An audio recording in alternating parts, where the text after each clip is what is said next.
Thank you, Mr. Commissioner. It's become clear, I think, that dealing with funding challenges in every area of DFO are serious, and science seems to be one of the more particularly serious. This was discussed in a document which is Commission Document 27. Can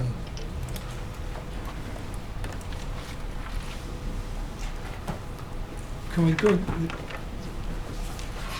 Right, can we go to the substantive document, which is beneath that? Further.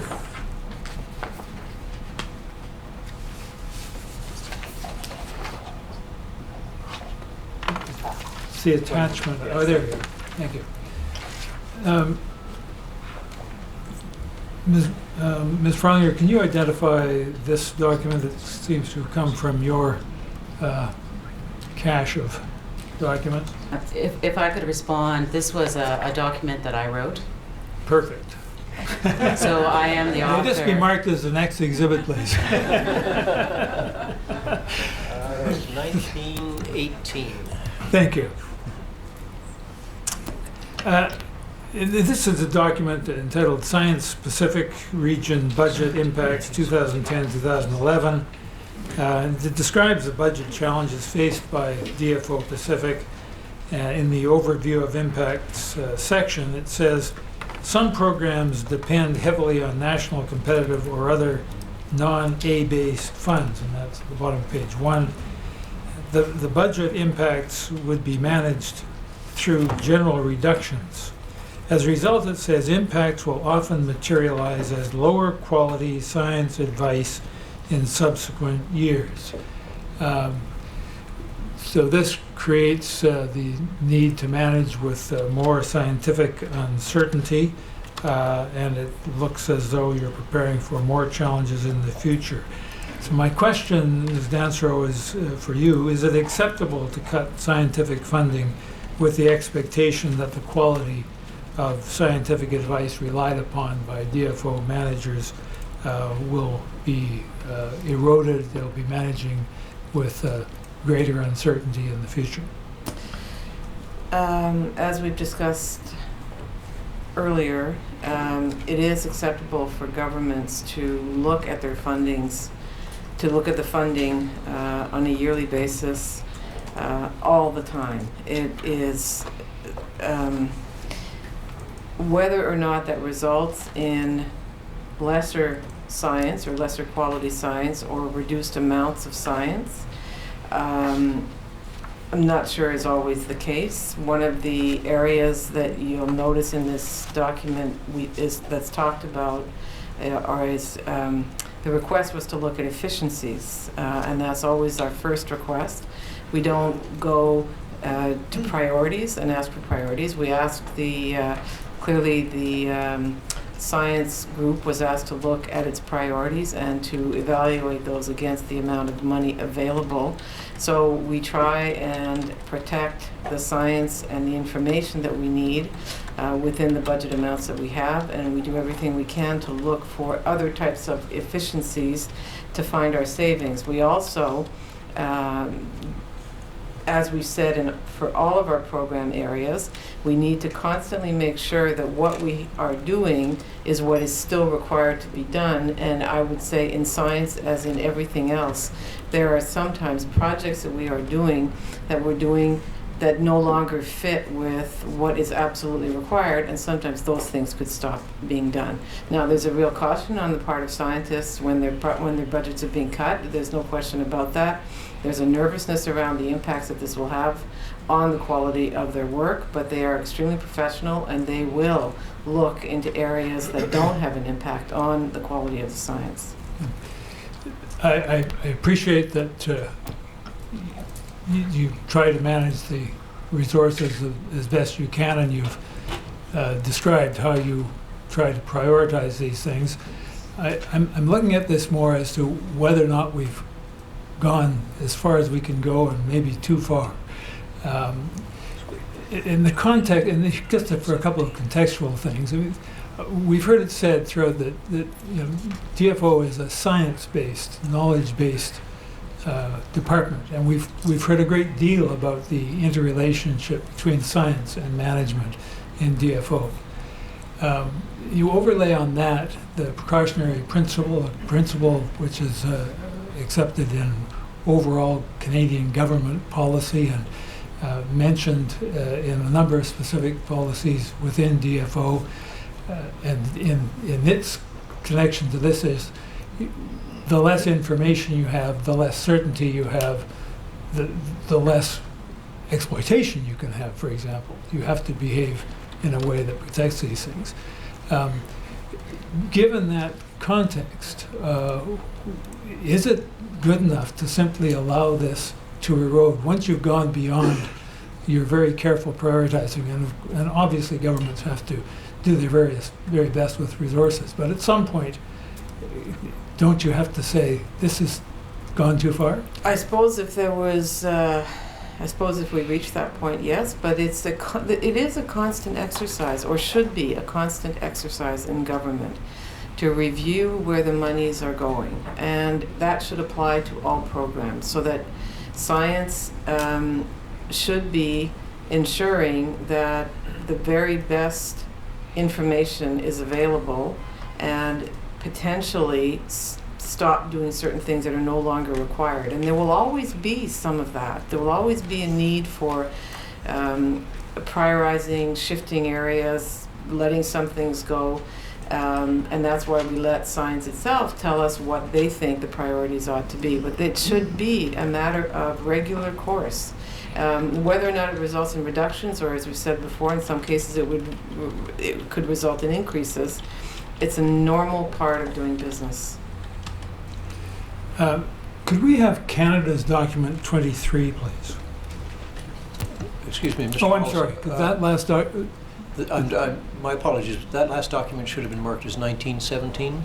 Thank you. Canada's list of documents. Just on 1917, is it the entire tab that's the exhibit? Yes, it'll be the covering emails plus the attachment.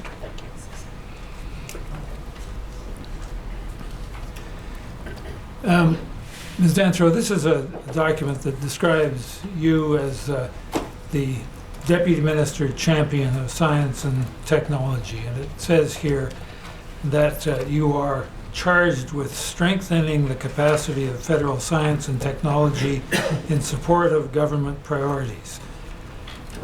And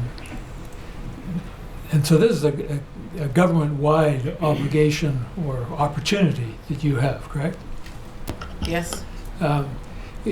Given that, does that not even make more important, in your view, the needs of science in DFO?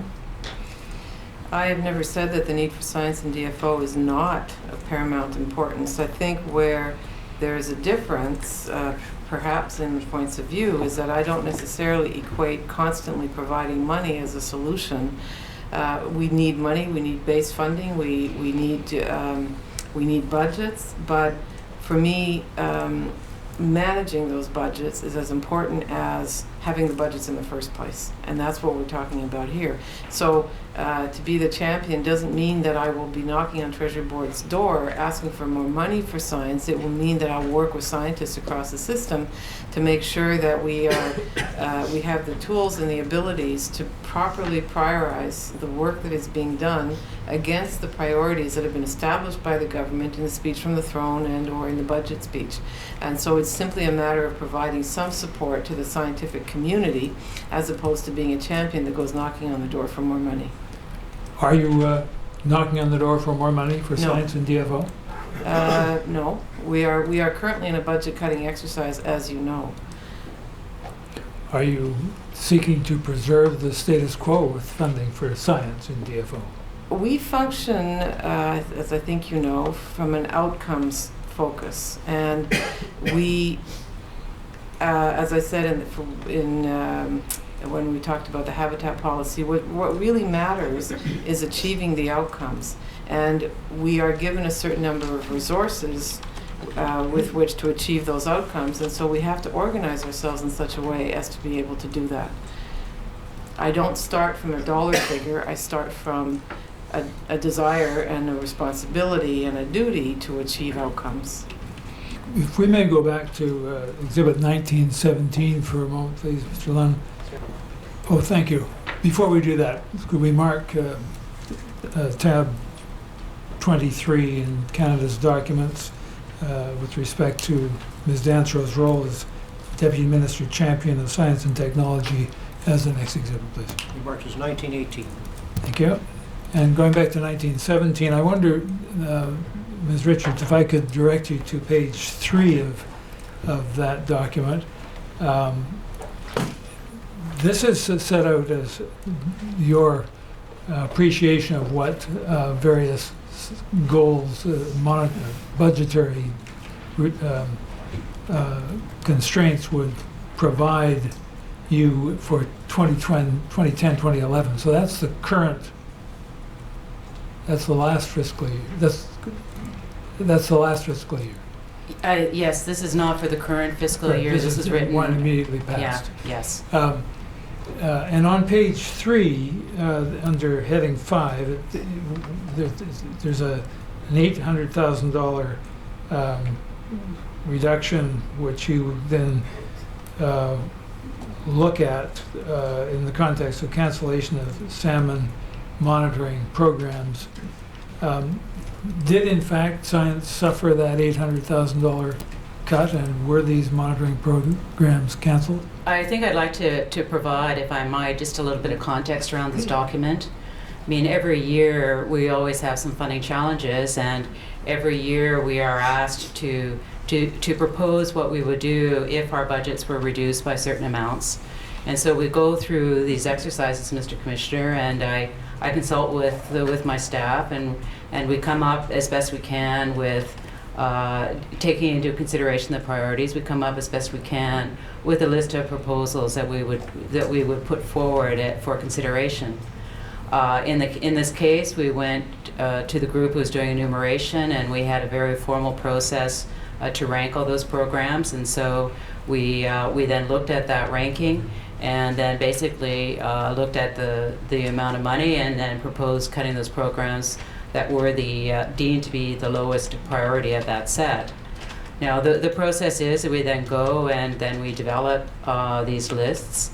I then submit that. We then have some discussion. I had some discussion with my national colleagues around these proposals, and I think it was deemed last year that in fact these were not appropriate to be reduced, and in fact there was some flexibility that was found through the Assistant Deputy Minister of Science and through my colleagues in the National Headquarters region, and who were able to provide me with funding which did offset this. So we did not have to take those cuts that were proposed. So this was a proposal, but in fact we did not make these reductions.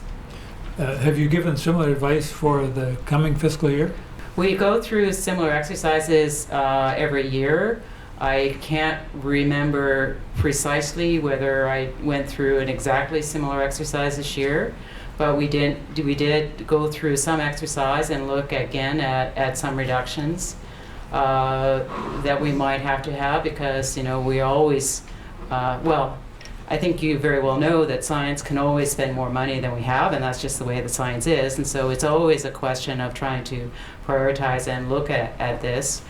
We did go through a bit of an exercise this year, and we did look at what we might need to reduce given the initial budgets that we were under discussion. And we had a very similar discussion with our National Headquarters region, and said that in fact that some of the reductions that we might need to take were more than were appropriate. And so again, we did get some extra funds this year based on that consultation and the process that we underwent. Did a reduction or cancellation of salmon monitoring programs occur in this fiscal year? In fact, because we have different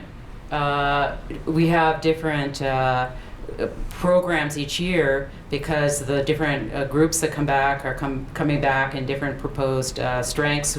So we don't tend to do exactly the same programs every year. So I don't think I've got a precise answer to that because we would normally plan some slightly different suite of programs in different years, depending on which runs were coming back and the various abundances projected for those different runs. We have to do, I think as you've heard, we have to do different kinds of programs. It would depend on the abundance of different stock groups come back. And so those programs are not precisely the same year to year. So I think we were not looking at the same magnitude of issues that we had last year. The issue that we were looking at in 2010 was because we had such a very, very large run. And when we have an extremely large run, in fact, the cost of monitoring is in some sense proportional to the size of the run. So when we had that extreme return and very large run, it cost more to monitor that run.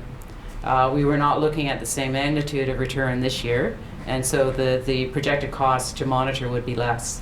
Were any salmon monitoring programs canceled because of lack of funds in 2011? We always go through a prioritization process, and I think staff would always, every year, like to do more monitoring than we do.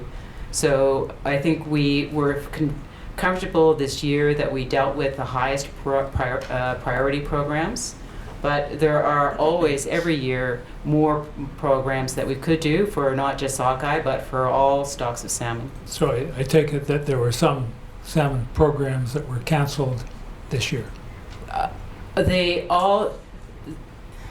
There is a longer list of programs every year than we actually deliver, but I think this year we felt comfortable that we dealt with the highest priority of the enumeration projects that we had to do. The last paragraph, last bullet under section 5 on page 3 is that in this reduction would bring about limited or no assessment could, a lack of an assessment could impede implementation of the wild salmon policy and the sustainable fisheries framework. Fisheries may no longer be viable if exploitation rates are reduced due to higher uncertainty. Did the cuts in the budget in 2011, 2012 produce that same risk? As I just mentioned, in fact, the programs that we feel comfortable that we were able to achieve this year, the highest priority programs. But my question is quite specific. These are specific programs you mentioned there: implementation of the wild salmon policy, sustainable fisheries framework, and the reference to specific fisheries which may longer be viable if exploitation rates are reduced due to greater uncertainty. Did any of those 3 specific outcomes occur as a result of budget constraints in 2011-12? Not to my knowledge. But you're not sure? Well, you're asking the scientist, and this is a management question about the outcomes of the science. So to my knowledge, that we provided all the important information that was requested by our management colleagues. And again, this paragraph is written in the context of not just Fraser sockeye, but we're really thinking about some other programs on Chinook and coho and other stocks of other species of salmon. Ms. Frolinger?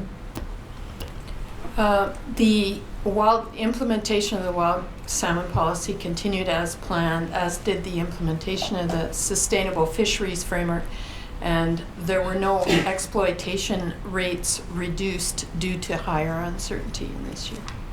Ms. Danstra, do you agree that DFO should be investing in long-term monitoring of factors that may affect sockeye, whether it's pathogens, contaminants, or other things? I agree that I should be receiving advice from our scientists and our program managers to make sure that we put our investments in the right places to protect the fishery into the future, whether that's monitoring or something else that I would look at on a case-by-case basis. Ms. Richards, Dr. Richards? I mean, I think I certainly concur with the answer that you just heard from Dansero. We do need to look at things and continue to be challenging and making sure that we're doing the best we can. Just because we did this program this way in the past doesn't mean that we need to continue to do that program that way in the future. We do need to be cognizant about the priorities and also taking into account changes in technologies, as you already mentioned earlier today. But you do agree, I take it, that it is DFO's role to build this baseline understanding over the long term? I think it's DFO's role to continue with that baseline understanding, but not just on Fraser Sockeye, but it's really more generally about the fisheries ecosystems in British Columbia and the Yukon. Ms. Dansero, do you agree that this is part of DFO's role to build this baseline understanding for sockeye and other species? I agree that it's certainly our role to make sure that we know as much as we can about the species. Again, whatever methodology is used depends on the era that we're in, and so science changes. Yes, we need the information. Have you directed the Pacific region to engage in a process with First Nations to develop a co-management structure that would involve First Nations with DFO in the management of Fraser Sockeye? The region has been doing that kind of work, started long before I arrived. It didn't take my direction to do that, and it's an ongoing piece of work as defined in the wildlife salmon policy, but also as part of our regular way of doing business across the country. Mr. Commissioner, I'm done except for two housekeeping matters. We have CVs marked as exhibits for Dr. Richards and Ms. Farlinger, but not for Mr. Bevan or Ms. Dansero. And so I wonder, please, if we could bring Commission document number 3 on the screen, please. Mr. Bevan, is this your curriculum vitae? That's correct. May this be marked, please, as the next exhibit. 1919. And Commission document number 4, please.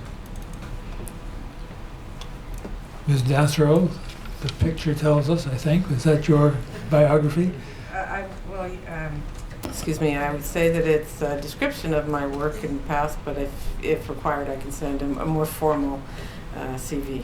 I think yes, this it is me. identifies you sufficiently. Yes. Thank you very much. May this be marked as the next exhibit, please. 1920. Mr. Commissioner, that concludes my examination. Canada is up next, and I'm going to turn the direction from here on to Mr. McGowan. What is the Mr. Commissioner, Canada has 180 minutes, 3 hours. Just picking up on the last point that Mr. Wallace put forward, your biography, Deputy. Can we just bring up 1920 again, please? I understand from that, Deputy, that you have a degree, a Bachelor of Science in Microbiology. That's correct. All right, thank you. I'd like to begin with budget process questions. Can you, Ms. Dansero, provide a brief overview of the budget process within the federal government? You need the CFO here to give you a better answer, but the budget process is, we have what are called mains, which are the main estimates, and they're tabled in the House of Commons for all departments in February, usually. This year was a little bit different because of the election. And they describe all of the approved expenditures for any government department. Subsequent to that, and usually at approximately the same time, a budget is introduced in which governments have made announcements for additional sources of funds, and those then need to go through their own approval process in the House of Commons, and that happens through SUPs, what are called supplementary estimates, A, B, and C, and that happens 3 times in the course of the year. So that's the overall government process, which we then feed into. Each department must develop its own estimates for the coming year to be voted on by Parliament. Now, this is an annual cycle, I take it. Yes. And just backing up a bit, is the genesis of what would become the budget process the speech from the throne? Yes. And that sets out the priorities of the government for that year and perhaps beyond, does it? Usually beyond. It's not usually a one-year speech from the throne, but sometimes it is, yes. And then am I right that there's a budget that is introduced in the House of Commons by the Minister of Finance following the speech from the throne? That's correct. And then I just wasn't sure in what you were saying. Are the main estimates you spoke of, are they before that budget that the Minister of Finance brings in, or are they after that? Usually before that. All right. And then ultimately, the main estimates are approved, I take it, in some form or other. That's right. And then from there, does the information from that budgetary process for each department, fisheries in your case, then go into the department to be worked through, if you like? It does. At that point, though, we would have spent time the year before working on our priorities and making sure that the department was lined up both with the priorities of the government from the speech from the throne and against our own priorities as defined in what's called the PAA, Program Activity Architecture, and the results process that we have, which defines our strategic outcomes, and then all of the activities that we undertake in the department. It's a fairly complicated system, but there are activities and sub-activities against which we put dollar amounts, and they then all should roll up to show Canadians what we have done or what we intend to do against our stated strategic outcomes. And that's in the RPP. All right. And if I may, Mr. Lund, could we have what I'll call the new document we sent yesterday, which I believe is now tab 50. It's a deck. Yes, thank you. This is a deck that is said on its face to be May 26, 2011. Do you recognize that, Deputy? Yes, I do. And what is that? It's a document that we put to that I used to give a presentation to a workshop that was being held at the School of Public Service. All right. And if we go to slide 4, please, Mr. Lund. It says at the next slide. It says at the top, one pass planning at a glance. I don't want to dwell on this, but what is that phraseology, one pass planning? It's a new planning process that we have in the department that is designed to minimize the number of times we from the center go to all of the various responsibility areas to seek information in order to prepare our reports. And so if we can do it once, and for the year, we can use the information for a variety of reports, including our business plans, our report on plans on priorities. If you see the outputs on the blue, the report on plans on priorities, our corporate business plans, and so we have one set of inputs, which is information that we would have gathered from a number of different areas, the speech from the throne being one, mandate letters. Ministers receive mandate letters from the Prime Minister. The clerk establishes priorities. Our performance agreements are in here as well, and so we gather all of the information into business plans, and then from that we are able to design our work for the year. All right, and this page we're looking at appears to be a graphic illustration of many of the things that you were describing a few moments ago. Is that what this is? That is what this is. And can you just briefly describe what this is telling the reader as you move, excuse me, as you move from left to right? Well, as we move from left to right, we move from information sources that should be helping us determine what we will be doing through the course of the year. And so we do an environmental scan at the start of, or at this point we do it at the start of the fiscal year for the following fiscal year to determine what the factors are that we are facing. And with that is we receive input from the whole of the department, and our planning folks look at the international realities as well. So that's one set of information that we receive. We look at evaluations from our various programs and analyze those. We've had many audits over the course of the year, so we get information from that as to commitments that we've made in the audits and what we need to do to address those commitments. We make sure that the information is attached to priority areas as defined in the speech from the throne, because we are public servants and we are here to implement the direction of the Prime Minister and the government and Parliament, in fact. And so those priorities are defined in the speech from the throne, they're defined in the federal budget, they're defined in mandate letters. So that's the information that we use in order to develop our own business plans. And then from there we will develop plans for all of our units, and then we evaluate this partway through the year, which is where we will get the information for our departmental performance document as well. All right, thank you. Before I forget, may this deck, which is tab 50 from Canada's book, be marked as the next exhibit, please? It's 1921. Just quickly, a couple of three terms are not completely self-evident.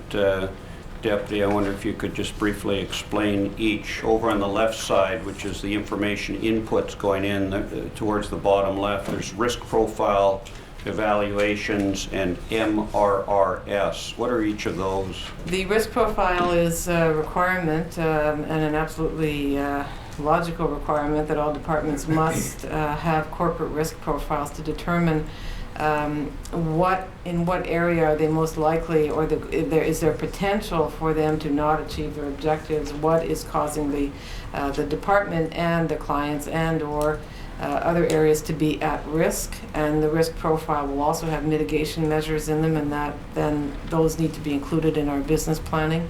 Evaluations, as I said, they're evaluations of our various programs, and in evaluations we will often identify activities that need to be done in the course of the year. The MRRS is the results. Management results. Ms. Berlinger?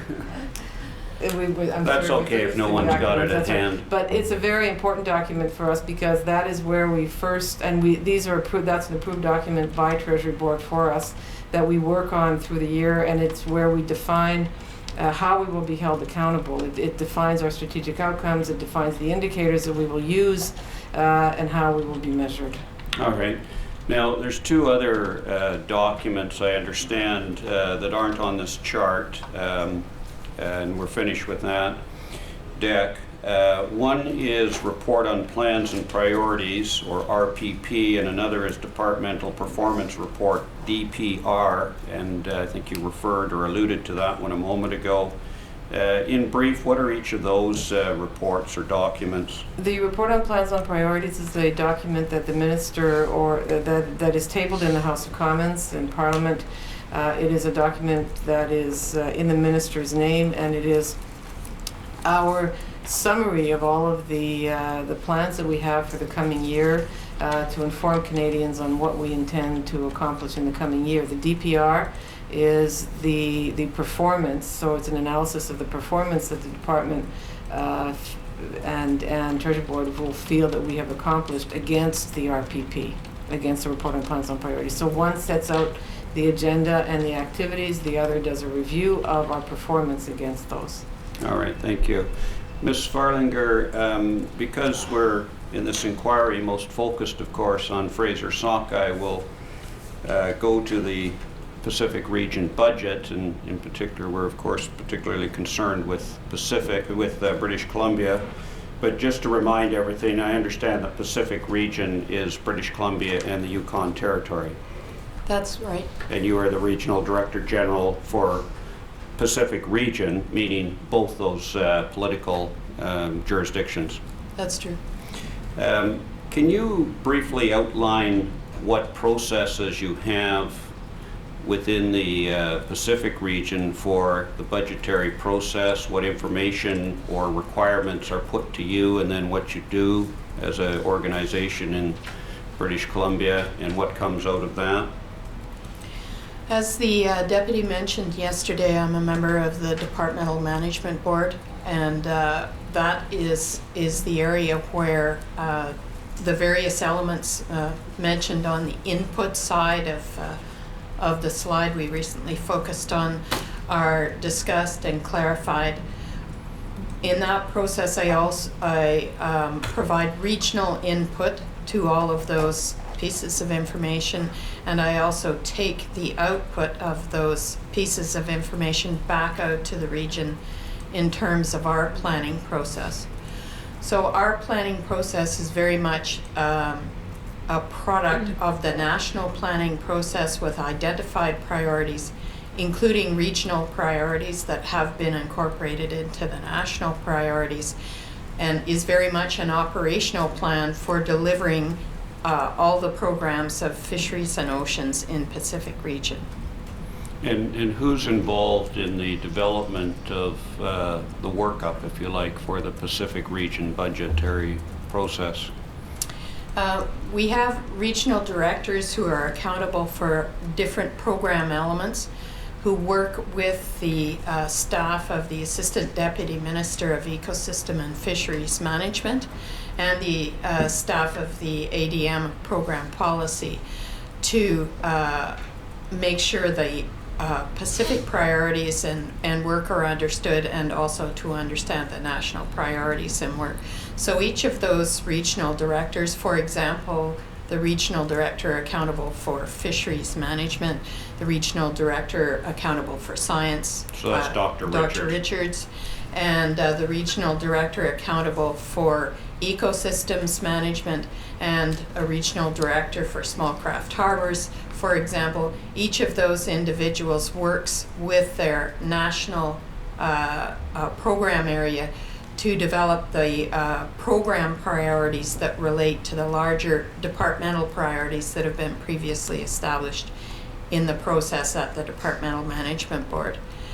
The national business plan then comes together with the individual program components that have been worked on with our regional staff, and then we bring the national process and the regional allocation back together to resolve at the operational level to develop work plans following approval of the regional work plan as it fits into the national work plan. All right. In terms of the budgets, the annual budgets, I want to see if we can get a ballpark number for national, regional, and then science. And you can pick what year you want, what you might have fresh to mind.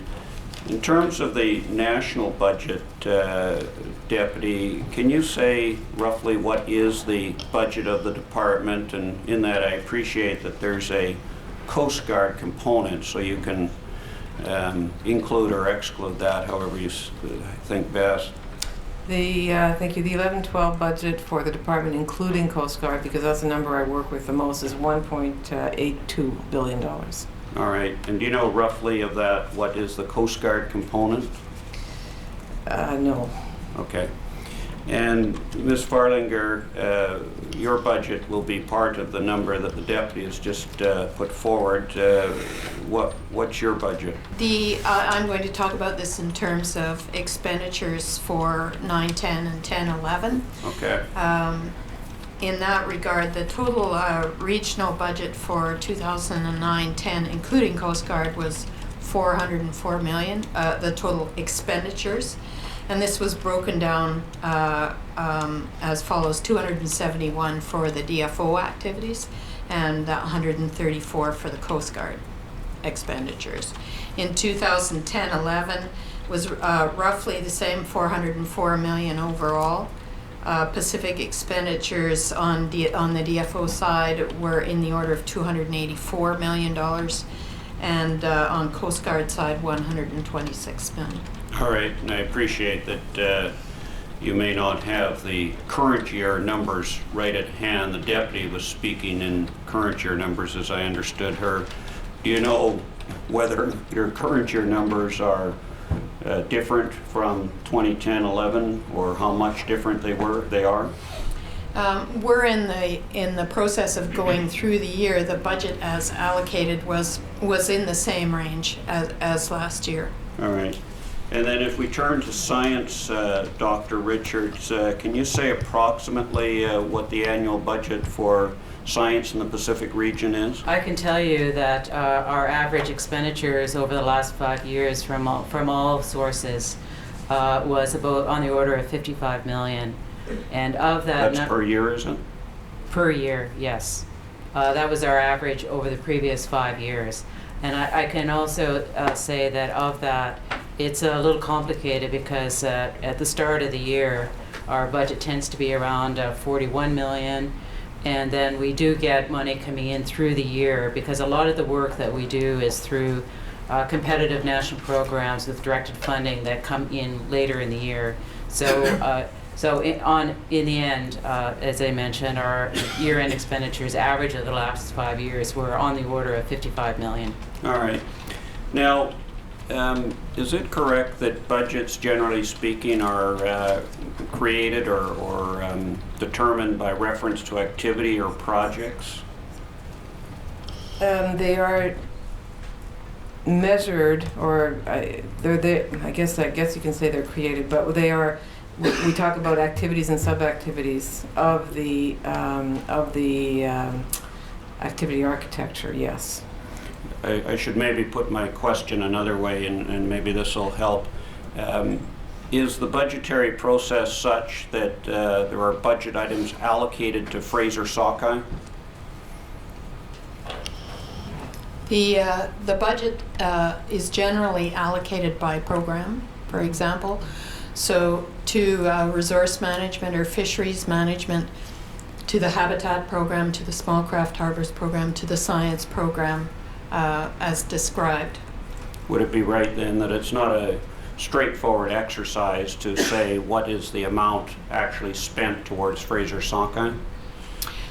It is difficult because we are taking portions of programs in preparation for the inquiry. The department did have an analysis done, and our estimate over the 5-year period from 056 to 910 ranged from 17.9 million to 23.3 million that could be directly ascribed to Fraser Sockeye. All right. And those numbers are per year, are they? Yes, they are. And do you have an approximation of the amount spent on salmon as a whole in the Pacific region, that is beyond Fraser and Sockeye, or Fraser Sockeye? We have gone through that exercise also in partly in preparation for this, but also as a matter of planning. We estimate that at least 50 million each year is spent in the management of salmon. 2010-11, we estimate that base level was $64 million spent on salmon directly. And that does not take into account portions of programs which were not attributed specifically to Pacific salmon. So the base number for 10-11 is 64 million, but we believe it is more than that. We may go to tab 6 of Canada's Book of Documents, please. Report on plan and priorities, which I think is going to come up. Yes, do you recognize this, Deputy? Yes. And Excuse me, yes I do. it is what it says it is by the title, I take it? It is. Could this be the next exhibit, please? Exhibit 1922. Now, if you go to page 1,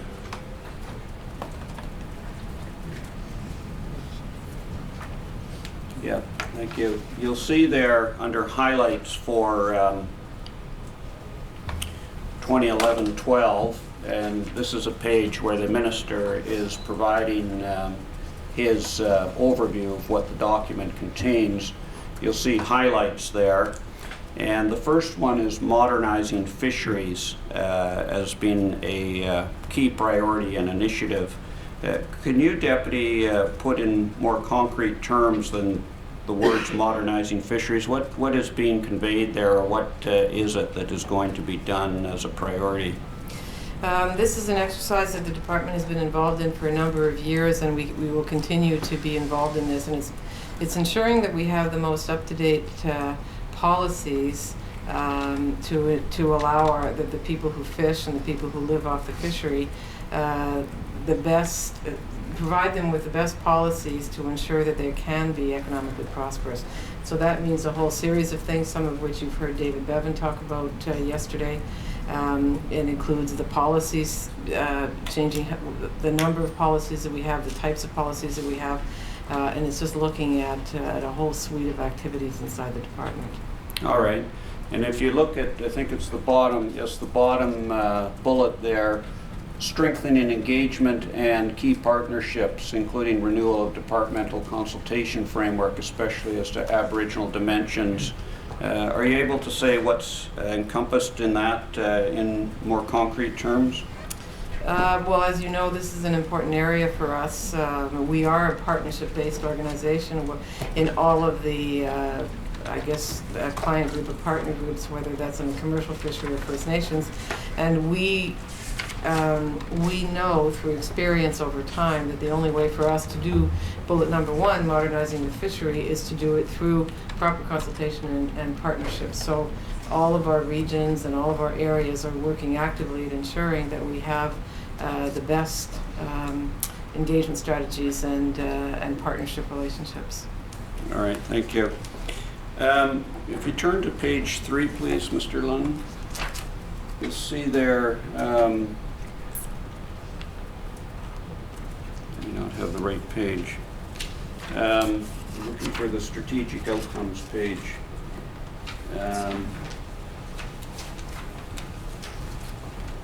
I'll move on that.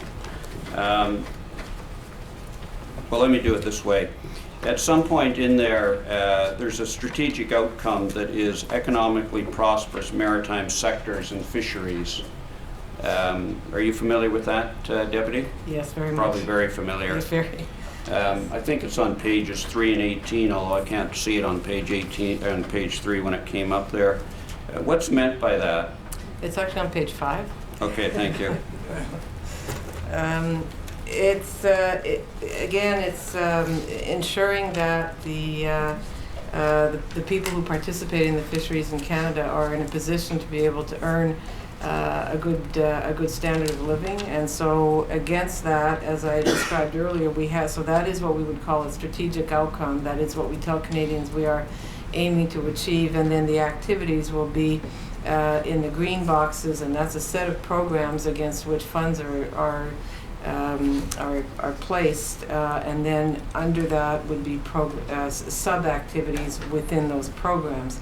And so each of those has an evaluation and measurement framework for us to determine whether or not we're achieving the outcomes, to allow us to determine if we're helping our maritime sector become economically prosperous, or remaining economically prosperous if they are.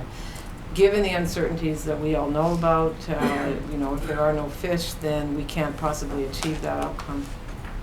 All right. And if you scroll down the page a bit there, we come to sustainable aquatic ecosystems. And that's dealt with in more detail at page 32 and following.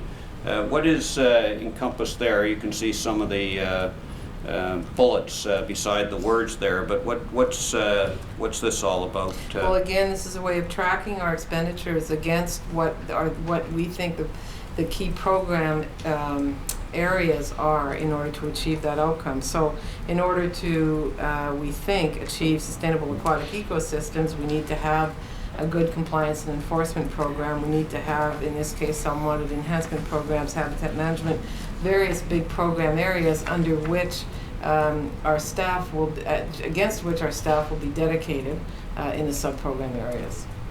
All right, and then the next one is safe and secure waters, which as well as being there on page 5 is at page 41 and following. This appears to be, if you like, the infrastructure and some of the things that are done by your department that are very important, although they're not directly on Fraser Sockeye, such as search and rescue and whatnot, is it?